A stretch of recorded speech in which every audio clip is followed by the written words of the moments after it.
Day 5 of potty training. I'm hiding in the closet. I'd like to apologize to my mom forever being a potty training toddler. What's that?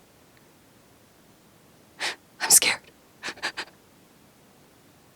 There's so much poop.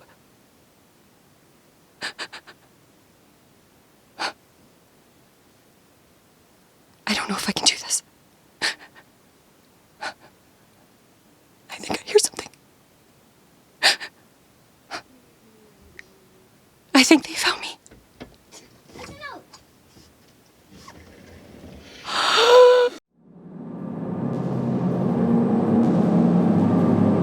Oh, Allie, tell me, what have you been up to?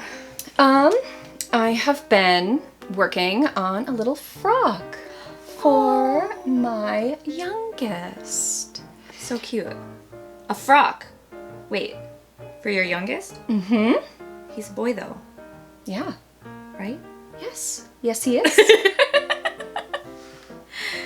Why a frock? Because history. 'Cause history. Oh man, little boys wore dresses. That Yep, is the they name of did. the game. So I did some research about potty training. The idea is that all the little babies wear dresses. Yep. Regardless of whether or not they're boys or girls. So by putting all of the kids in dresses, the kids can easily go to the potty whenever they need to. And it is so hard to find stuff on this. And it's not because they don't want to talk about pee and poop, because they talk about diarrhea for chapters, but they don't talk about how to potty train your kid. No. How do you do this? Is this just common knowledge? Having the right search terms when you're researching is everything, and this was a very big challenge for the search terms. They love to talk around stuff. So sometimes it was incontinence, sometimes it was evacuation of bowels or elimination. The earliest source that I found, and I'm by no means claiming that this source is the oldest, this research is not comprehensive. Some background: babies are diapered when they're first born. They used linen diaper material, and then they would put a pilcher or a oilcloth that would prevent the moisture from getting out onto their clothes. So it's really similar to how people cloth diaper today. It's just different materials, basically. Yep. Once they were ready to potty train, to my understanding, they would just take it off. So I'm going to be making a little boy's frock from 1850 to 1865, the Elizabeth Stuart Clark pattern. It's really cute. I'm going to be potty training my youngest, and we're going to do a day experiment of him wearing a little frock, running around, and see if he can go a little bit easier than wearing his normal modern trousers. I'm going to start by cutting out the bodice, the body, and the sleeves out of this. It's so cute. It's got a nice tight floral print. Kind of purpley. I think it's going to be a super cute frock.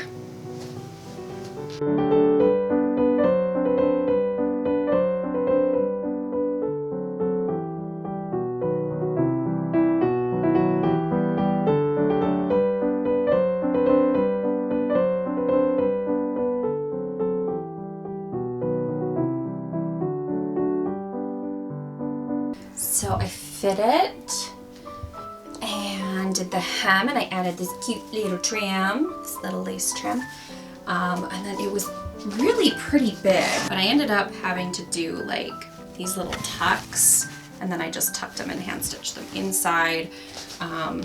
So as a quick way to adjust the size, I don't know if they would have done that back in the day, but oh my god, it's so cute.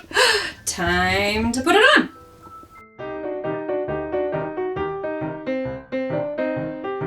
Dr. Sewers says that when a child has incontinence, you can do A, B, C, blah, blah, blah, right? But when it's incontinence due to habit, you need to take some action.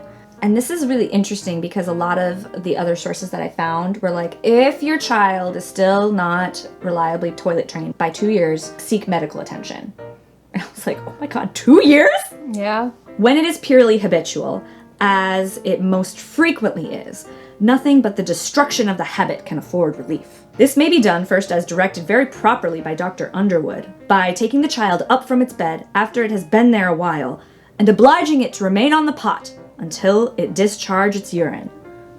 I like how he's calling them it, not Oh my God. they or he or she.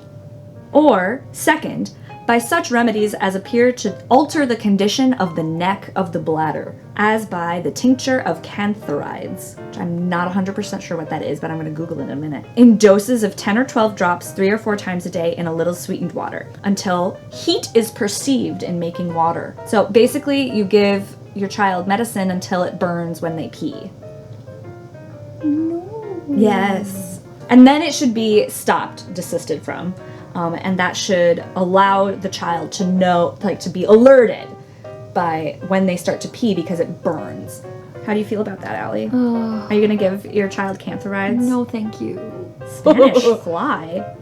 What the actual hell is that? Oh, the insect is the source of the terpenoid cantharidin, a toxic blistering agent once used as an aphrodisiac. Wikipedia, what? Oh, okay. We're learning new things. Okay. Moving on to the next person. I'm so glad we live now. This next source is called A Grandmother's Advice to Young Mothers. She says, children in perfect health may soon be taught cleanliness by putting a vessel under them on the lap when there is any sign of their having an evacuation. Which makes me immediately think of that thing that you were telling me about that some people do. Elimination communication. Yes. I love that you knew that. And when once accustomed to this, they are not content to do without it. This practice may be begun at 5 or 6 weeks old if there is no reason against it. 5 or 6 weeks old? All right, well, whatever. Well, some people have the time, I guess. I guess, again, it makes me think of elimination communication. But in the case of violent cough or lax, it must be discontinued, as a descent of the lower bowel is not an uncommon complaint in infants. I don't understand what that means. I don't know, but it doesn't sound good. No. And therefore, when any malady occurs, which may cause weakness in that part, it should not be left unsupported. Like when you're sick and then you have diarrhea all the time. Maybe. And I feel like people had diarrhea like all the time. Yeah. It's all they talk about. Yeah. And it was a problem. They would get really Yeah. dehydrated.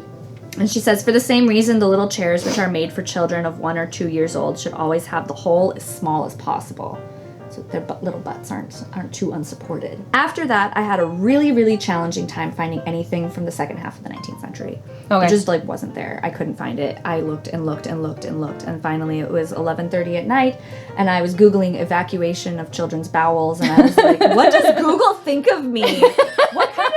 What kind of advertisements am I gonna get because I'm searching this? If anybody knows of any good sources on this from the latter half of the 19th century, please put it in the comments. So the next book is called The Mother and Her Child by William and Lena Sadler. Reference is made to this subject in another part of this book where we went into detail, blah, blah, blah, of keeping daily record of the physiological occurrences. God, they just talk around it. It's so Yeah. hard to find. And it was found that the bowels moved and the bladder was emptied at about the same time each day. So any mother, caretaker, or nurse who will take the time to keep a daily record of the hours of defecation and urination will observe the time carefully and will catch the child on nearly every occasion before an accident occurs. Again, elimination communication. This is not a new idea. Yeah. Often as early as 4 months, the bowels will move in an infant's chamber at regular times each day. The nurse or mother places this receptacle in her lap and holds the child gently and carefully over it. Yep.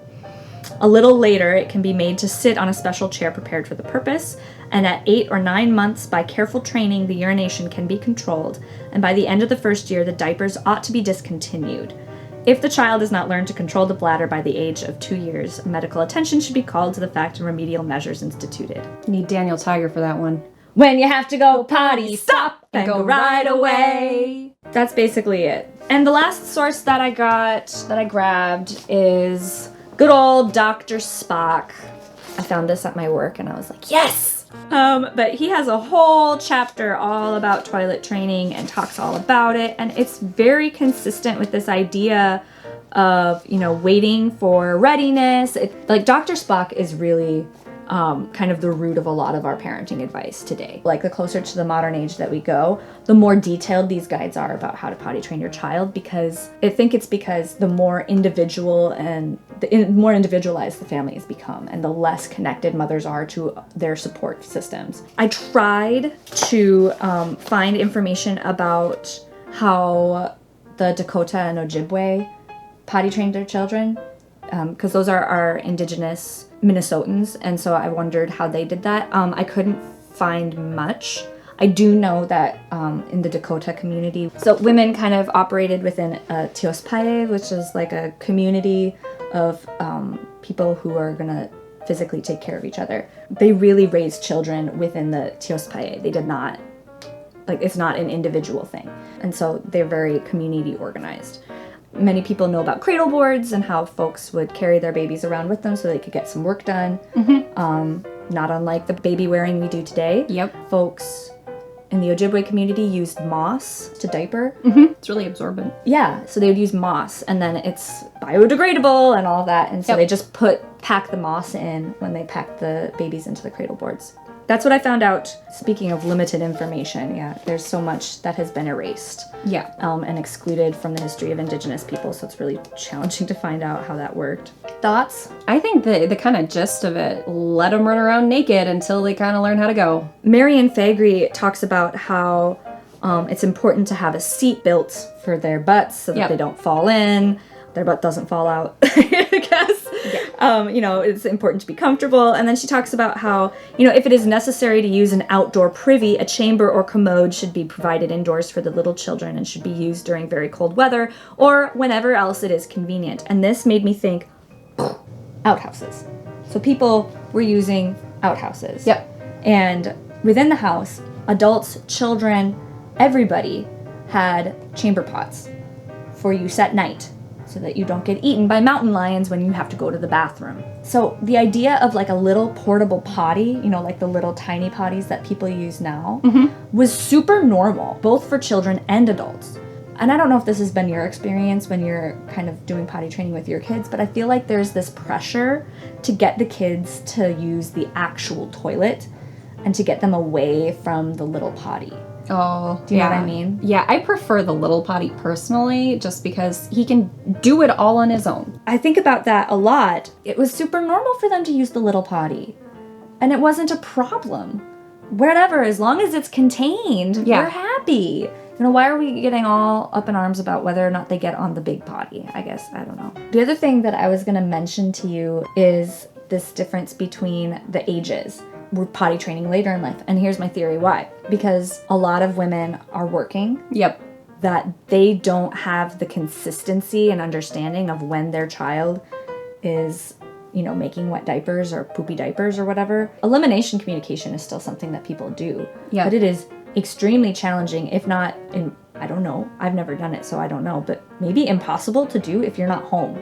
Yeah, because it's time consuming. You have to look for visual cues of your children before they need to go to the bathroom. I'm a stay-at-home mom, and I still don't have the time to do that. It's a lot of work, and I think to myself, some of this advice is coming from a dowager countess in London, blah blah blah. This is the kind of ideal advice from experts who have the privilege to think about how this could most ideally work. I wonder if folks who are working class or kids who are just kind of running around, it makes sense that they put them in dresses. There's no right or wrong way really to potty train. Every kid is different. My middle child potty trained himself. Yeah, he was a unicorn. He wanted to do it. He kept going potty, potty. I'm like, okay, I guess we're doing this. And it took 2 days. I hate you. Now, my youngest is almost 3, and yesterday he peed on the coffee table. So, it's a crapshoot.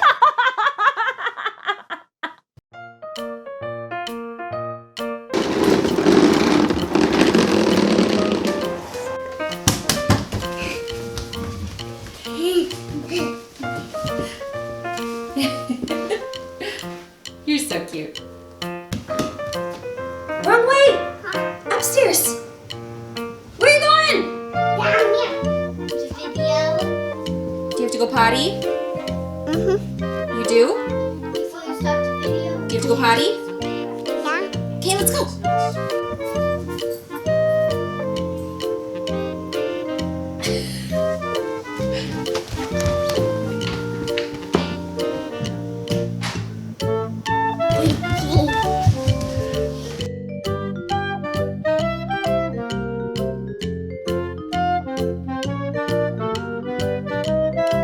You did? Did you go potty? Yay! What? You want a sticker? Okay, hold on.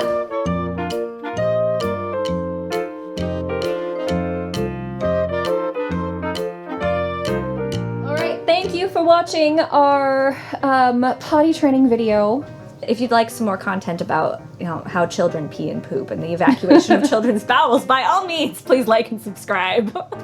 For history and mom problems, please subscribe.